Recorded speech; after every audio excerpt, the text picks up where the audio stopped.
বাংলাদেশ তাদের লাস্ট টি-20 ম্যাচে পাকিস্তানের কাছে পরাজিত হয়ে গেছে এবং লজ্জাজনকভাবেই, কারণ প্রায় 3 ওভার বাকি থাকতেই ওরা লক্ষ্যে পৌঁছে গেছে। মোহাম্মদ হারিস এর মধ্যে আবার সেঞ্চুরি তুলে নিয়েছে।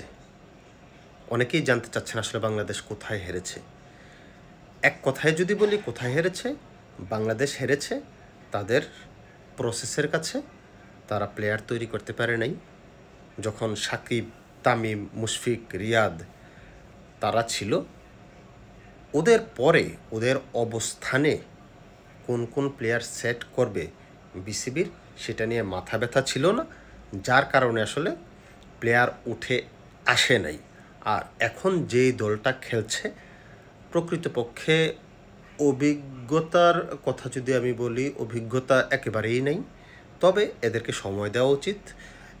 এদেরকে অন্তত 1 বছর এই টিমটাকেই কন্টিনিউ করানো উচিত।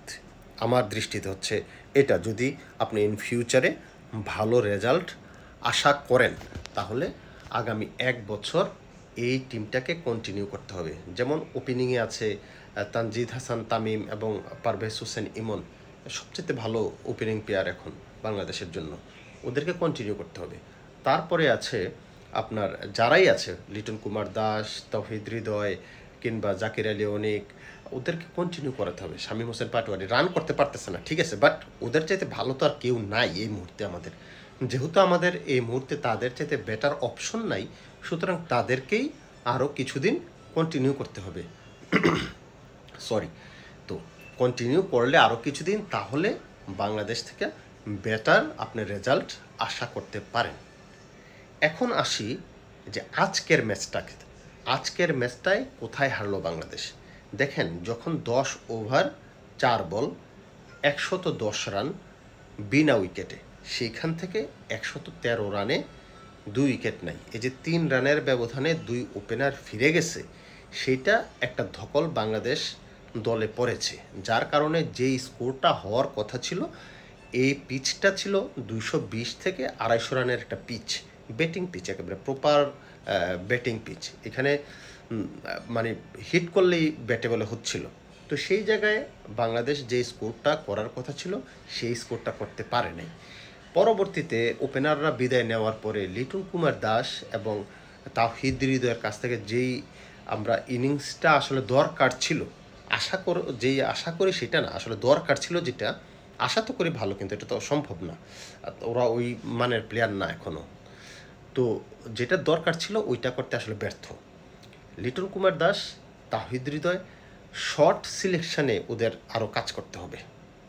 শুধু লিটন কুমার দাস, তাওহিদ হৃদয় না, পারভেজ হোসেন ইমন, তাকে যেভাবে আসলে আউটটা করা হলো, অফ স্টাম্পের বাইরে ওয়াইড, একবারে লেন্থের ওয়াইড ইউয়ার্কার ট্রাই করছে, প্রথমটা ওয়াইডে হয়ে গেছে, পরেরটাও সেম জায়গাতেই দিছে, তুলে দিছে। এনিওয়ে, তো ওই জায়গাগুলো নিয়ে কাজ করার তো আর অভাব নাই। তো কোথায় হারলো, ওই রানের যে ফ্লোটা ছিল, ওই ফ্লোটা আসলে ওই জায়গায় থেমে গেছে ওপেনিং ব্যাটসম্যানটা যখন আউট হয়েছে। পরবর্তীতে লিটন কুমার দাস, তাওহিদ হৃদয় কিংবা শামীম হোসেন পাটোয়ারি খুবই বাজে শট খেলছে।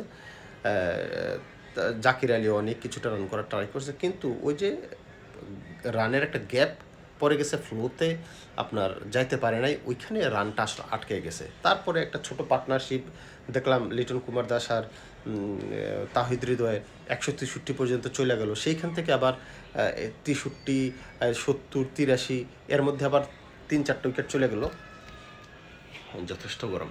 তো 3-4 উইকেট চলে গেল। সেইখানে বাংলাদেশ যে স্কোরটা করার কথা ছিল, 15 ওভারে যে স্কোরটা ছিল 150, সম্ভবত 170-এর কাছাকাছি ছিল 16 ওভারে। লাস্ট 30 বলে আপনার রান করতে হবে। 30 বল মানে হচ্ছে আপনার 5 ওভারে আপনার লাস্ট টার্গেট থাকতে হবে 80 থেকে 90 রান, ঠিক না? 80 রান আপনার করতে হবে। সেই জায়গায় বাংলাদেশ করছে 40 থেকে 45 রান। তো এই জায়গাটাতে আসলে রানটা হয় নাই।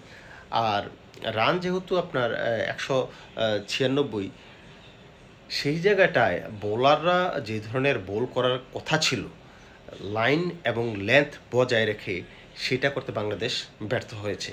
এখানে দায় কিছুটা ক্যাপ্টেন্সিরও আছে, বোলারদেরকে প্রপারভাবে ইউজ করতে না পারার ব্যর্থতা আছে, কোন বোলারকে কখন আপনি ইউটিলাইজড করবেন সেটা একটা আসলে দক্ষতার ব্যাপার।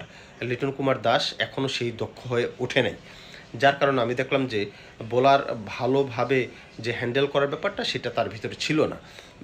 এক্সাম্পল যদি আমি দিই, মেহেদী হাসান মিরাজ প্রথম ওভার বল করছে, মোটামুটি অ্যাভারেজ ভালো বল করছে, তাকে 3 নম্বর ওভারটা আনা উচিত হয় নাই।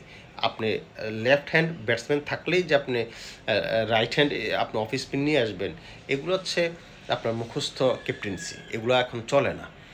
তারপরে বোলার যে লাইন লেন্থ রেখে বল করার দরকার ছিল, বিশেষ করে আপনার হাসান মাহমুদ একই টাইপের বল দিতেছে, একই টাইপের মার খেতেছে, রিশাদ হোসেন একই টাইপের বল 3টা ম্যাচে দিল, সে ফ্লাইটে ডেলিভারি দিচ্ছে। ফ্লাইট দিলে এখানে ভাই একই কথা, প্রত্যেকটা ম্যাচে আমি বলি যে ব্যাটসম্যান ওয়েট করে, ওর বল ছাড়ার পরে বল কখন পিচ করবে, ব্যাটসম্যান এসে দাঁড়িয়ে থাকে বল কখন পিচ করবে, তখন সে দেখে শুনে মারে।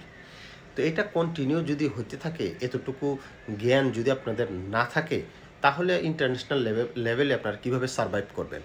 শামীম হোসেন পাটোয়ারি পার্ট টাইম বলার, সে বোঝে যে এখানে ফ্লাইট দিলে মার খাওয়া ছাড়া কোনো উপায় নেই। সে কী করছে, বলের স্পিডের উপরে বল করে গেছে 100, আমি 100, 90, 95, 100, 100 তুলতে পারে নাই, হয়তো 90 থেকে 95 স্পিডে বল করে গেছে। কিন্তু রিশাদ হোসেন সেখানে 80, 85। এইখানে স্পিন যদি আপনি স্পিন বান্ধব উইকেট হয়, সেখানে আপনার এই ধরনের বলে আপনার কাজে আসবে। বাট এই ধরনের পেস ব্যাটিং পিচে আপনার এই ধরনের স্লোয়ার কিংবা এই ধরনের ফ্লাইট ডেলিভারি আপনার এখানে কাজে আসে না। ব্যাটসম্যান সহজেই মারতে পারে, ব্যাকফুটে আসে দাঁড়াই থাকে, যেটা শর্ট পিচ দেয় এটা ব্যাকফুটে এসে দাঁড়াই থাকে, বল দেখে শুনে ইচ্ছা করলে অফ স্টাম্পেও মারতে পারে, ইচ্ছা করলে লেগ স্টাম্পেও মারতে পারে, কারণ যথেষ্ট সময় তার কাছে থাকে।